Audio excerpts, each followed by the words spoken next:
Assalomu alaykum. Navbatdagi obyektimizni mana Xudo xohlasa shitlarimizni yakunlab, ishlarimizni topshirish arafasidamiz. Ko'rishingiz mumkin. Imkoniyatimiz darajasida ushbu obyektga sifatli ishlarni bajardik.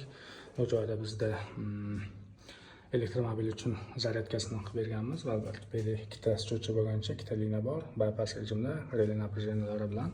Bu yerda biz qaytadan yig'ib berdik. O'zi boshqa joyda, shu xonadonda boshqa ustalarimiz qilib ketishgan edi. Ushbu stabilizatorimiz Xudo xohlasa almashadi. Sababini bilganlar kommentariyada yozib yuboringlar. Buni elektromobil uchun qo'yilgan. Bu joyda UPSimiz, solnechniy ulanadigan UPS oldindan bor edi. Biz ham bu joylarini o'zgartirib, joyga akkumulyatorlarni terib beramiz. Endi xo'p, asosiy shitimizga keladigan bo'lsak, nimalar qilib berganmiz ko'rishingiz mumkin. Vodni avtomatimiz, stabilizator uchun bypass rejim bor. Stabilizator uchun kirish chiqish klemmalarimizni albatta bu joyda ham qilganmiz.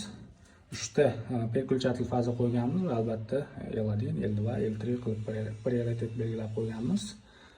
Xo'p, asosiy sxemamiz uchun relaylar va eshikdagi voltmetrlarimiz uchun esa o'zini prezentlatlari bor bu joyda.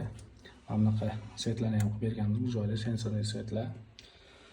UPS liniyamiz uchun ham o'zini bypass rejimlari bor. Kimga shunaqa xizmatlar kerak bo'lsa, bemalol aloqaga chiqaverasizlar.